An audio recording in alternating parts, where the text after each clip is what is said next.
Absolutely nothing dries me up faster than hearing a man refer to himself as an alpha male. There is just something so pathetic to me about these men who make a living trying to basically groom young men into believing that they have to be rude to women in order for those women to respect them. And what's even more heartbreaking are the women who start to fall into this trap, who engage in relations with these men for attention or money. With the Netflix documentary about the Manosphere recently being released, I'm sure there are a lot of people who are very sad that they find men attractive and not any other alternative. To me, these men reek of insecurity. They are usually seemingly poorly educated and have, in fact, been kind of brainwashed themselves by the very algorithm that they are directly contributing to.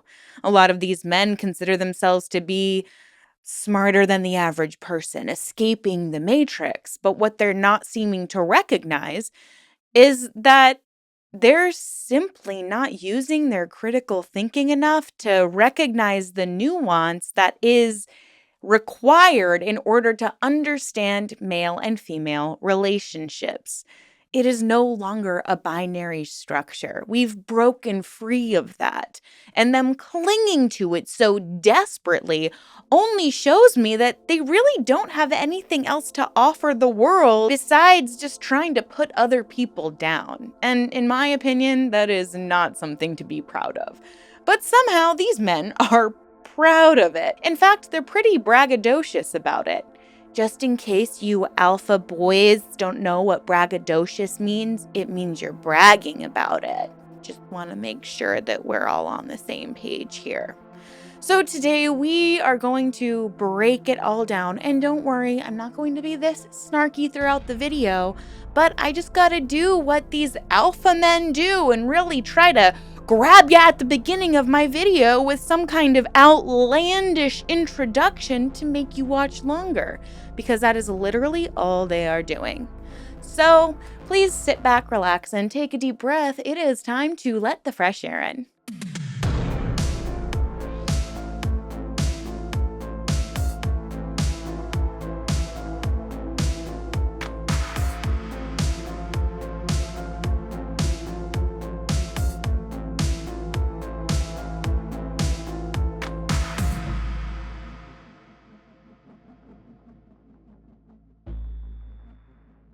Hey everyone, welcome back, or welcome if you're new. My name is Erin, and I am fascinated by all things cults, true crimes, scams, sociology, culture. Basically, this channel is driven by my personal curiosity and my desire to educate people who don't want to do hours of research like I like to do. So if you're into that sort of thing, please go ahead and hit that subscribe button. I would absolutely love to have you here as a supporter of the channel. And if you've already done that, thank you so much. You are a real one. So as we jump into this video, I want you to just close your eyes briefly, take a nice deep breath, and do a visualization practice with me. Imagine a boy. We'll call him Ethan. And he is 16 years old, and he's living in a mid-sized American city, a place where the factory his grandfather worked in has been converted into loft apartments that nobody in his family can afford. His parents divorced back when he was 9. His dad, who he loves fiercely, works 2 jobs and still seems to be perpetually broke and very diminished by it. His mom works too, and they both love him, but Ethan spends a lot of time alone in his room, which means he spends a lot of time on his phone. And one night, the algorithm, the invisible hand that knows teenage boys better than any parent or teacher ever could, decides to serve him a video.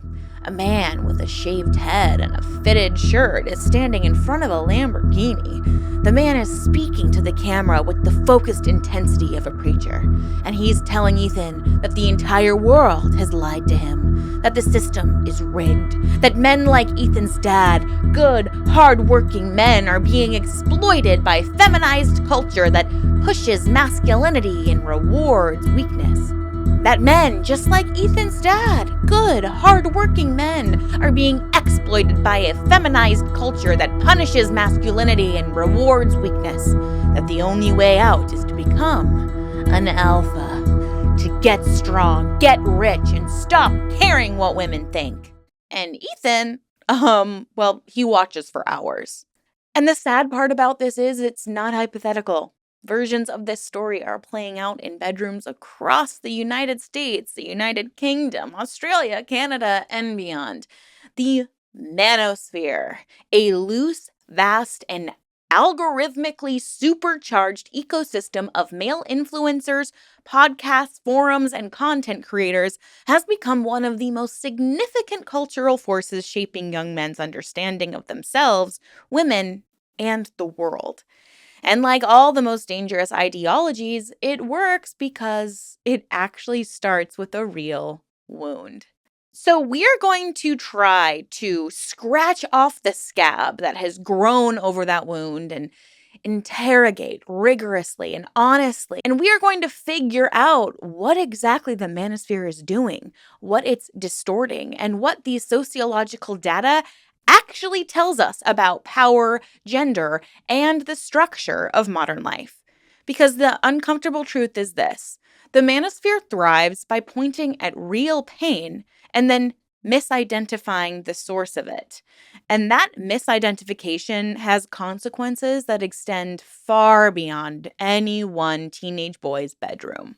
Now, the term manosphere doesn't really describe a single movement or organization. It is more like this galaxy. It's a vast collection of orbiting bodies, varying in size and toxicity, all exerting this gravitational pull on one another. At its relatively benign outer edges, you find innocent men's self-improvement communities, men discussing fitness and stoic philosophy, financial literacy, and emotional discipline. Much of this content is genuinely useful, and it speaks to a real gap: the cultural reality that men are often socialized to suppress vulnerability rather than process it. These communities represent a legitimate response to a legitimate need. But moving closer to the center, the content grows darker. And it's here that you find the red pill community, a term borrowed from the Wachowski sisters' film The Matrix and used with stunning irony, entirely without their permission or blessing, by a movement that frequently despises what those women created. The red pill metaphor frames feminist cultural progress as a kind of mass delusion from which men must wake up. You find pickup artists, men who have reduced human intimacy to a series of manipulative techniques to be deployed on women as targets. You find MGTOW, or men going their own way, who advocate for men withdrawing from relationships with women entirely, not as a personal preference, but as a righteous political act. And at the burning core, you will find the incels, or the involuntary celibate, a community defined by its rage. Incels, at their most extreme, have been responsible for real-world violence. Elliot Rodger, who murdered 6 people in Isla Vista, California in 2014, he left behind a manifesto that reads like a manosphere catechism. He feels entitled to women's bodies. He's furious at rejection. And it's a worldview that's so saturated in resentment that it calcified into something almost unrecognizable as human. Roger was not an anomaly. He was a blueprint that others have since followed. And what unites this spectrum of men in different groups is a shared premise: that men are the true victims of contemporary society, and that feminism has gone too far, that men are being systematically disadvantaged, humiliated, and dispossessed, and that the path to dignity runs through dominance. I was going to say therapy, but we know these men are not going to therapy. Yikes. Now, no exploration of the manosphere is complete without its stars, the men who have transformed male grievances into extraordinarily profitable content empires. Andrew Tate is perhaps the most infamous, a former kickboxer turned webcam studio operator turned social media phenomenon. Tate built his brand on an almost theatrical form of machismo. Cigars and private jets and a fleet of Bugattis and pronouncements about female submission that would have felt at home in a medieval court. He has described women as property and said depression isn't real and claimed that men bear no responsibility for their emotions. Okay. Can you say both of those things at once and have them both make sense? I don't think so. Now, he's obviously currently facing some serious criminal charges in Romania, including human trafficking, R word, and these are, of course, charges that he denies. And before he was removed from major platforms in 2022, he'd accumulated more Google searches in a single month than Donald Trump and Kim Kardashian combined. This isn't a small thing. That is a civilizational data point. Now, Sneako, who I had never heard about until I watched this documentary, and he is actually terrifying because he's so young. He reaches this younger generation of men, boys, really, Gen Z, and he presents himself very casual. It's almost like he's a comedian, but he means the things that he says. So it makes his increasingly extreme views a lot easier to absorb for those younger audiences. He's made videos endorsing the idea that women's role is fundamentally domestic and that male dominance is biologically determined, and that anyone who disagrees with him has been brainwashed.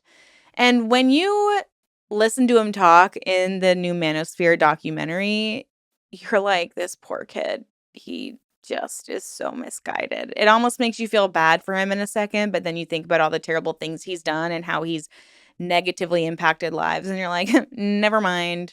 Now, Myron Gaines, real name Amru Foodle, wonder why he changed his public name. Foodle? Didn't want to go by Foodle? I think that sounds fun. His podcast is called Fit and Fresh. He could be fit and fresh with Foodle. That rolls off the tongue, right? It sounds kind of fun, but he's not fun.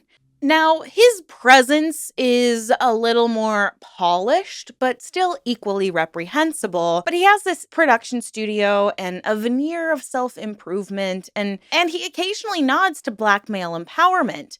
But underneath sits a fairly consistent through line of misogyny and contempt for women who do not perform submission convincingly enough. He is the guy that likes to have on several men and several women on his podcast. I'm sure you've seen like YouTube shorts of them. And he will like try to debate the women. And whenever the women try to offer up some kind of actual, factual, statistical offer or even just their own opinion, he will just attack them with some kind of ad hominem, which if you're using an ad hominem to fight back with someone, that just shows me that you're not educated at all. Like, if your best comeback is, well, you're fat and no one wants to bang you, then you're an idiot. Now, Justin Waller, man, this guy honestly scares me because in Louis Theroux's documentary on Netflix, we're invited into his home and we speak to his partner, who is not his wife, but does all of the duties of a wife and doesn't seem to fully grasp that without the legal protections of being married, if they were to break up, she would have no legal claim to any of the millions that he's amassed / the lifestyle she's gotten used to. So for her own protection, I would say marry this guy. But as a human, I'm like, don't marry this guy. Like, save yourself. Actually, leave this guy immediately. Because the entire time she's talking to Louis, he is staring at her like if she says the wrong thing, he is going to do something violent to her. Like, you can just see it in his eyes. It is genuinely scary. Now, if you've never heard of this guy, he is a Louisiana entrepreneur who has cultivated relationships with figures in Trump's political orbit. And he practices what he calls one-sided monogamy, which is a domestic arrangement in which he reserves the right to see other women while his partner, who is pregnant with their third child, just raises their children and manages their home. And he doesn't see it as exploitation, he sees it as clarity. And when you talk to her about it, she's like, yeah, I think that women just want someone who's going to be honest with them. I'm like, sweetheart, you deserve someone who's honest with you and also doesn't cheat on you. And what's so interesting about all of these figures is that when you look at them collectively, they have very similar origin stories. Many of them experienced real hardships like poverty, family dysfunction, and early experiences of rejection or humiliation. It was in the manosphere ideology that these men found a framework that transformed their pain into power. And as Louis Theroux observed in his documentary, quote, what they're doing is evangelizing an outlook they've created as a survival strategy for themselves, unquote. They are much more fragile than they want us to believe. They really just need to go to therapy. If you're someone who consumes manosphere content and you're thinking of buying a course from one of these scammers, just go to therapy. You'll spend $200, $240 a month and you'll get real help and you'll have positive relationships with everybody, including women. Who'da thunk? Now, the problem isn't that the manosphere is kind of creating this survival strategy. I mean, I think we're all trying to figure out survival strategies.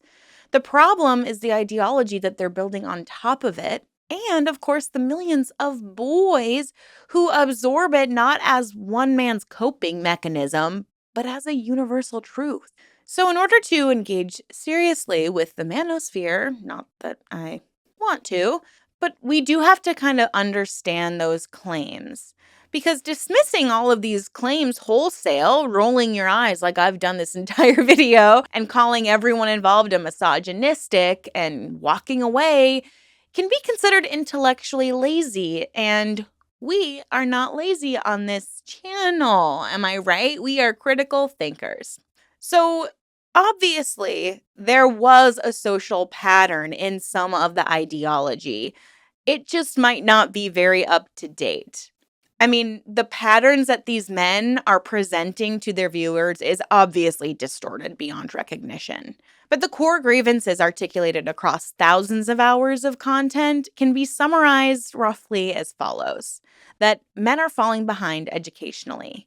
Boys are underperforming girls at virtually every level of formal education, all the way from reading scores in elementary school to college enrollment and graduation rates.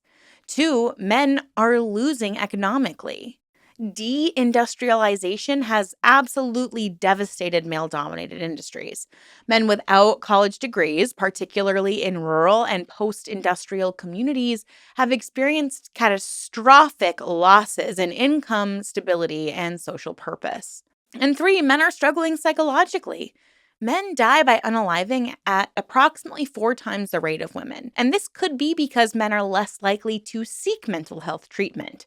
Men also report more social isolation. And of course, everything in me wants to say men are not lonely enough, because the quote-unquote male loneliness epidemic just likes to blame women for it instead of society as a whole and the evolution of humans and social culture itself. They want to blame someone, and the blame is being pushed onto women, when really it's, in my opinion, the societal structure that has made it more difficult for men to express themselves in a healthy way and learn how to process those emotions. And 4th, men are disadvantaged in certain legal contexts. In family courts, men have historically received less favorable custody arrangements. In criminal courts, men tend to receive longer sentences than women do for the same offenses. And 5, men are overwhelmingly victims of occupational death and injury. Over 90% of fatalities in the United States do occur to men. So these are, obviously, with important caveats and contextual nuance, broadly accurate observations. The manosphere isn't necessarily inventing these facts, but it is selecting them and leaving out a lot of other statistics. So, this is where the investigative work starts to become essential, because the manosphere is presenting all these data points as evidence of a system that's designed to disadvantage men, as proof of feminist conspiracy, of a culture that hates men, while systematically ignoring the vastly larger mountain of evidence showing that the same social structures that harm men in these specific ways also, overall and overwhelmingly, concentrate power, wealth, and authority into men's hands. So, this is the central lie of the manosphere. Not that the pain is fake, but that the pain exists in isolation from a much larger story. So let us look at the structure of power in the United States, and by extension, most of the Western world, with the dispassionate eye of a sociologist doing a census. So, as for political power, as of 2024, women make up approximately 51% of the American population. They only make up 28% of Congress, and in the Senate, only 25 of 100 members are women, exactly 1/4 of them. Women have also never held the presidency.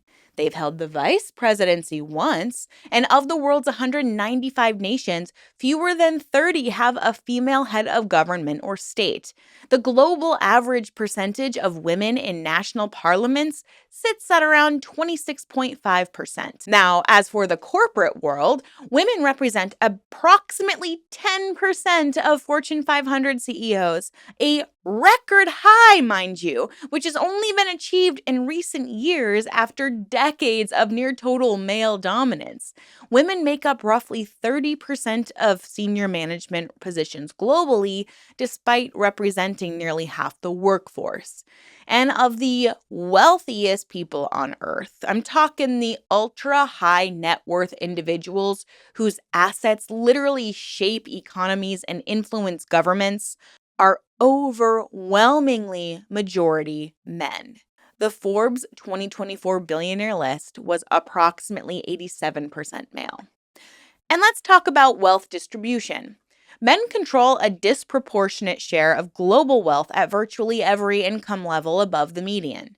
The gender wealth gap, which is distinct from the gender wage gap and often more dramatic, shows that women on average hold significantly less accumulated wealth than men of equivalent income levels due to compounding factors, including career interruptions for caregiving, lower investment rates, and historical exclusion from property ownership. And I just want to say this because this is something I think about all the time, is due to the social and societal pressure that women have been, and this is a little bit of a rant, but bear with me. A lot of the women I think will align with this. But because we are constantly fed the expectations of a woman, meaning we need to look a certain way, we need to weigh a certain way, we need to present ourselves a certain way, it is literally more expensive to be a woman.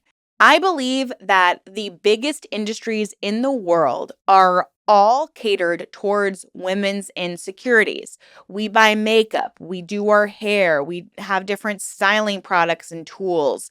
We get our nails done, we shave our legs, we've all heard of the pink tax. And even if a woman never shaved, never put makeup on, and barely brushed her hair, we would all still have our periods every single month. So, at the bare minimum, it is more expensive to be a woman instead of being a man. And this is just my personal hot take.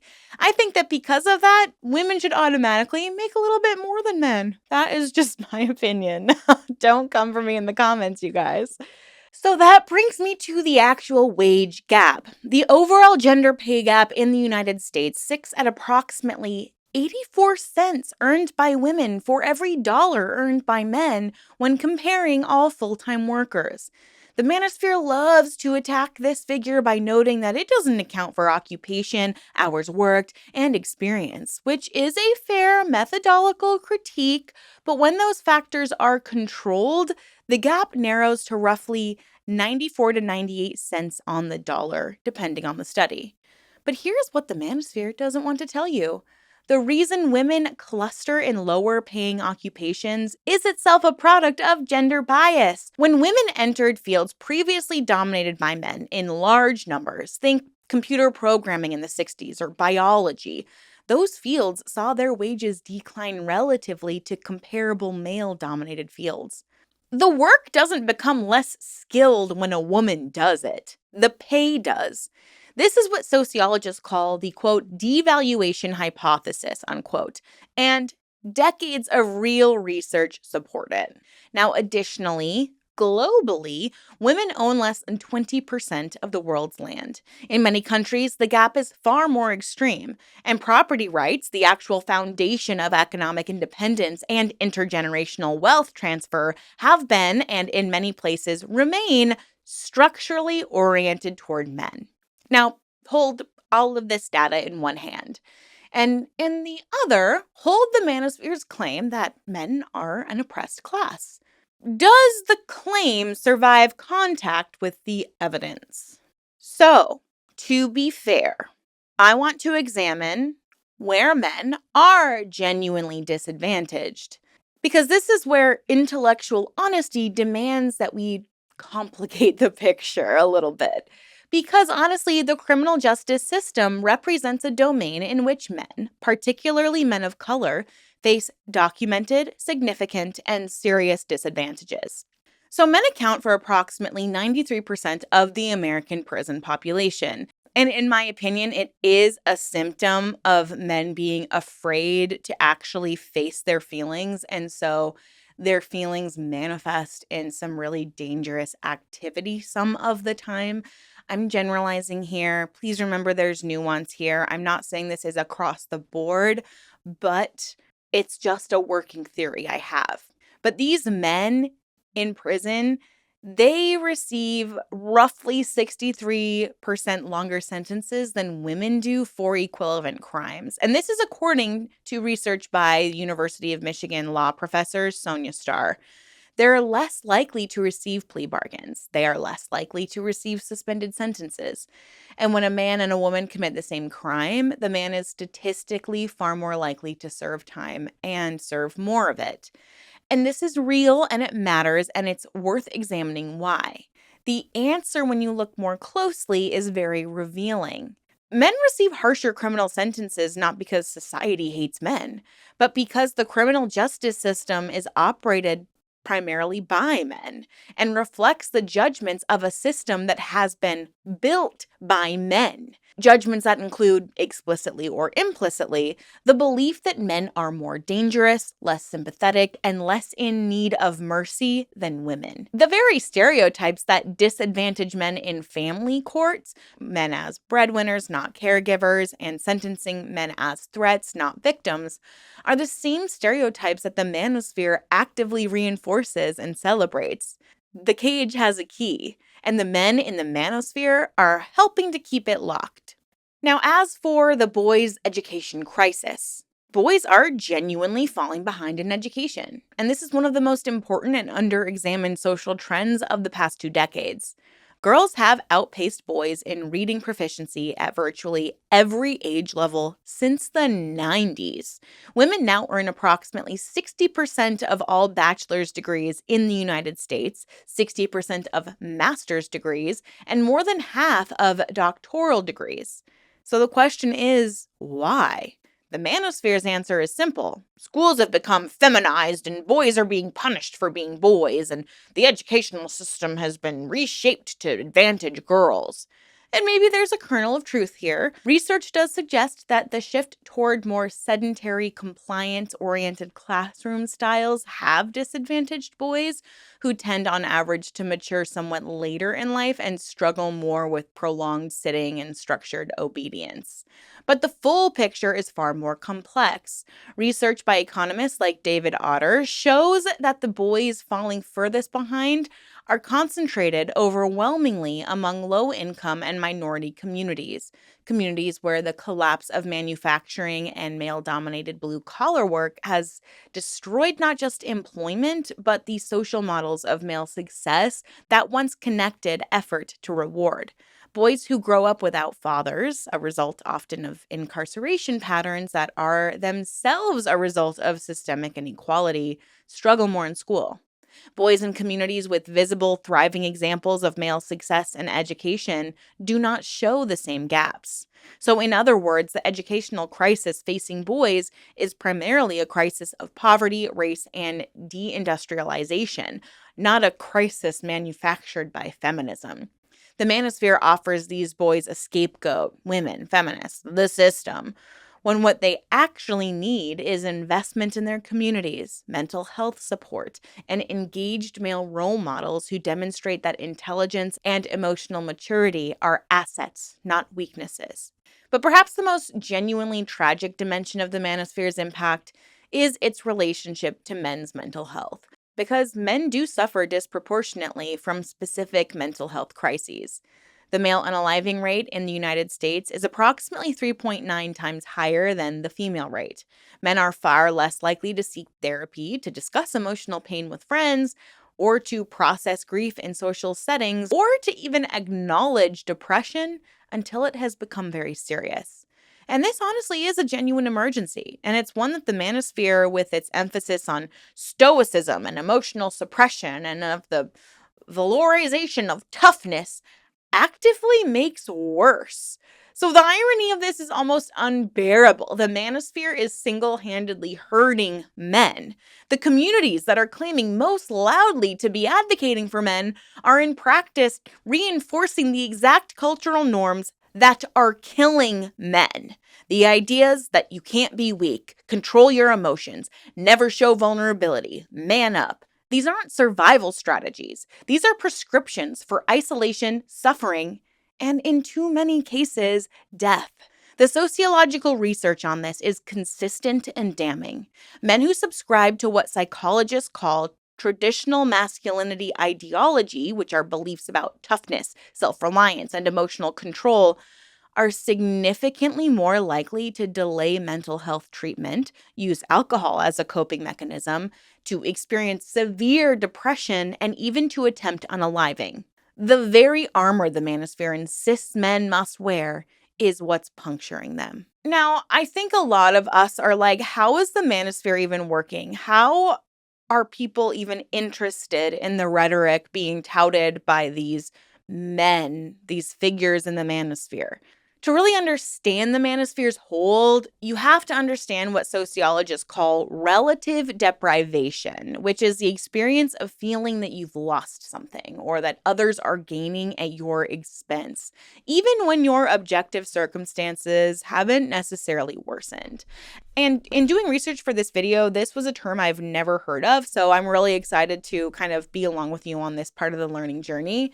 Basically, men who feel economically squeezed and socially disoriented aren't really, in most cases, experiencing any deprivation relative to women. They're experiencing deprivation relative to previous generations of men, fathers and grandfathers who, in the post World War II economic order, could support a family on a single blue collar income, who occupied a world of clear gender hierarchies that told them exactly where they stood and what they were for. But that world is gone. It collapsed under the weight of globalization, automation, and the very real and very just expansion of rights and opportunities to women and minorities. But the men who feel it's lost did not dismantle it, and they are bewildered by their pain. So into that bewilderment steps the manosphere with a story. You're not confused, you're being cheated, and here's who's doing it to you. It is structurally the oldest political trick in the book. Find people in pain and give them an enemy. Sell them an identity. The manosphere's genius, if you want to even call it that, is in packaging this ancient scapegoating mechanism in the language of self-improvement, biology, and masculine virtue. It feels like wisdom and it sounds like truth. It's at its core just a business model. Consider what the manosphere is economically. At its summit sit men like Andrew Tate, who monetize their platforms through paid courses. merchandise supplements, and direct payments from followers. And below them sit the mid-tier influencers, the Sneakos and the Myron Gaineses, who build audiences partly through association with bigger names and partly through the same formula of controversy as content. And below them sit the followers, who are not just consumers of this content, but its amplifiers, sharers, and crucially, its proof of concept. Their rage and engagement generate the algorithmic signals that promote the content even further. And at the base of this pyramid are the Ethans, the lonely teenage boys who encounter this content not as a product, but as a worldview. For them, there's nothing to buy, but everything to lose. And what they lose gradually is the capacity to form genuine connections with women, with other men who don't share their views, and with any understanding of the world that contradicts the manosphere's map of it. They become, as researchers who study radicalization describe it, epistemically closed, unable to evaluate any evidence that challenges the framework that they've been sold. And this is not an accident. The manosphere, like all effective ideological ecosystems, is designed to be self-sealing. Critics are dismissed as blue-pilled, simps, or agents of the system. Women who disagree are just triggered. Men who disagree are weak. Every piece of counter-evidence becomes, within the framework, further proof of the conspiracy it describes. The manosphere didn't just create itself in a vacuum. It was cultivated, inadvertently, and also deliberately, by social media platforms whose recommendation algorithms are not and have never been neutral.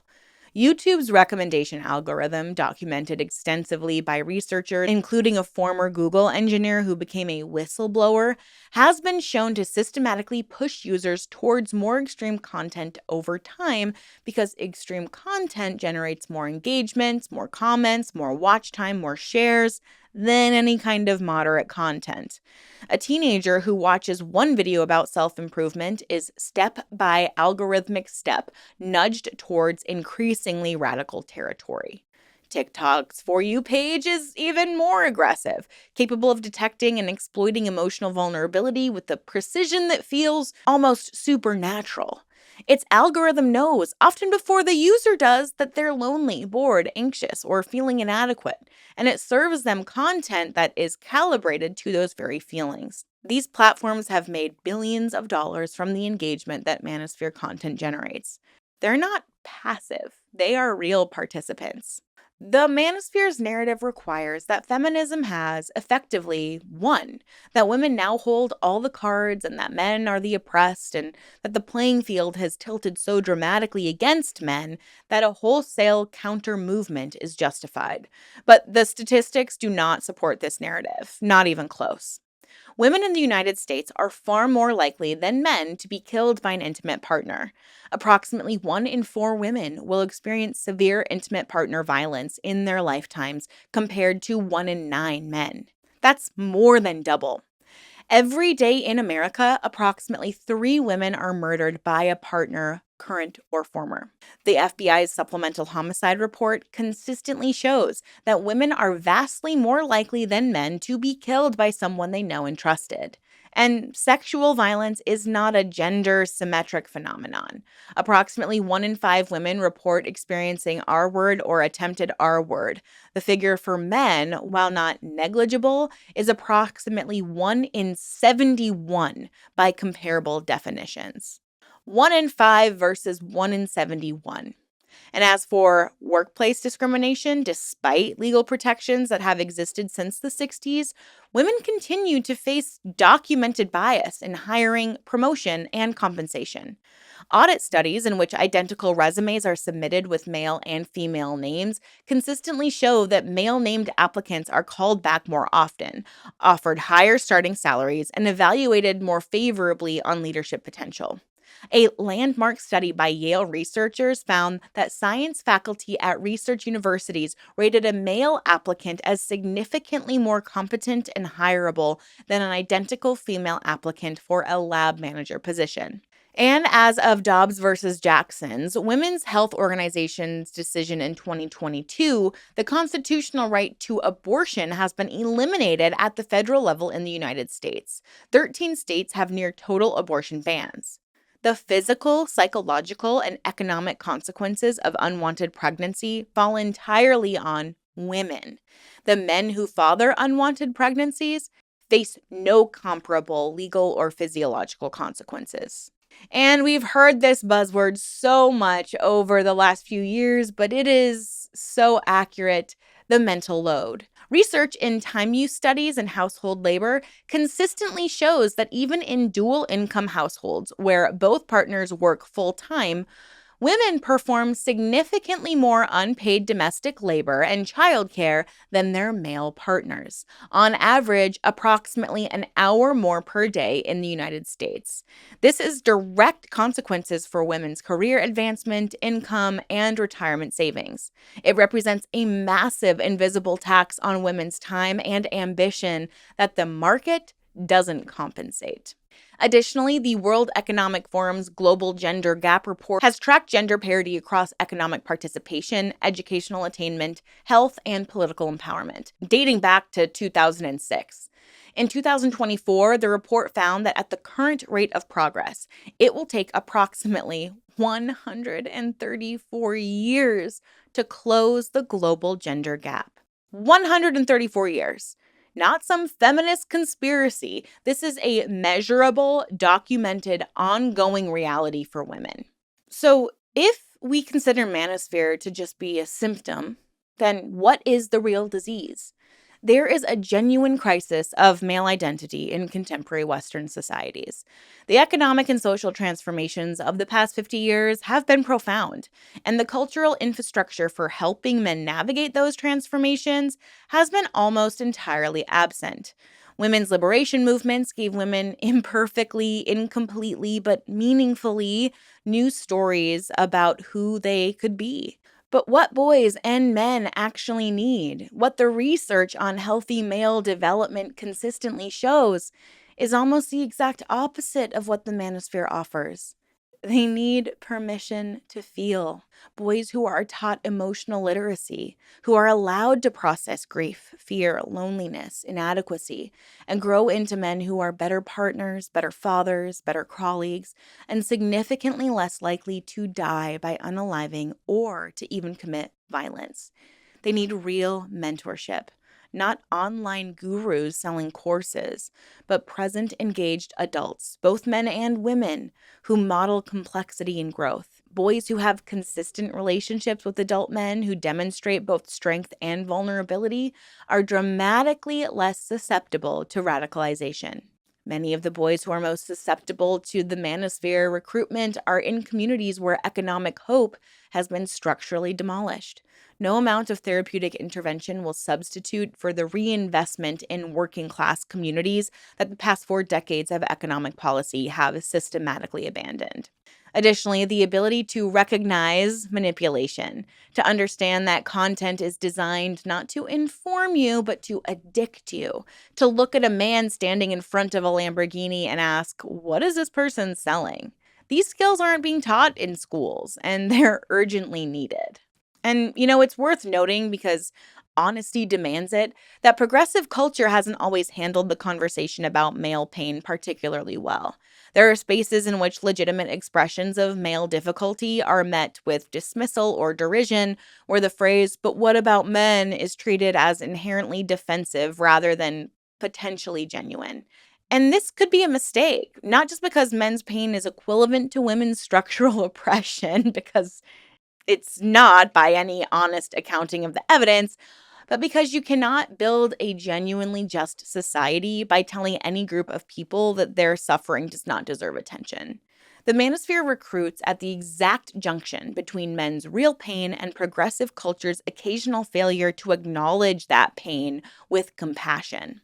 The feminist scholar Bell Hooks, writing long before manosphere had a name, argued that patriarchy damages men as well as women, that the demand that men perform toughness, withhold tenderness, and measure their worth through dominance is a form of violence against men, even as it is the mechanism by which they perpetuate violence against others. The manosphere takes the first half of that insight, men are harmed by rigid gender norms, and stops there, refusing the second half, which is that the solution is not to double down on those norms, but to dismantle them altogether. So let's return to Ethan. At 16 years old, his phone is glowing in the dark. The man with the Lamborghini speaking to him, telling him that his father's struggles aren't his father's fault. They're the fault of women, of feminism, of a culture that has decided that men like his dad don't matter. The cruelest thing about this message is not that it's entirely false. His father's struggles are real. The economic forces that have diminished his father's prospects are real.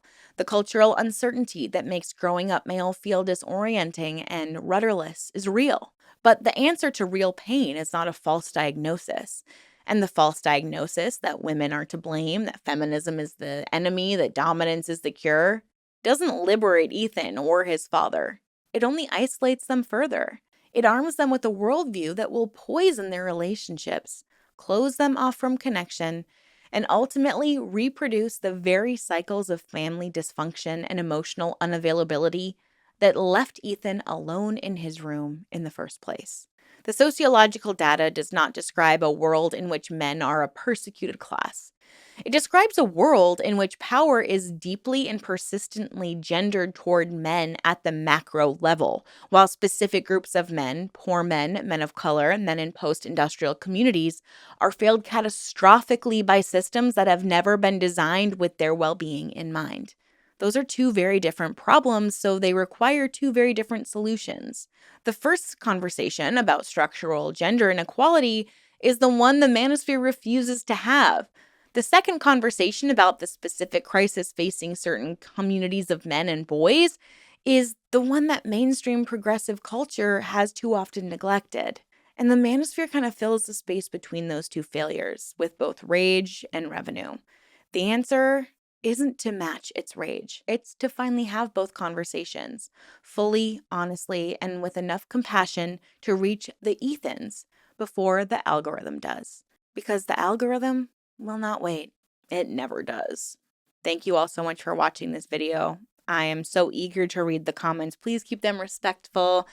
This is a space where I encourage critical thinking, but there's a difference between debating and attacking. So please just be mindful of that in the comments. I think we're all here to learn and grow and educate ourselves and overall become better humans who understand nuance and can think critically.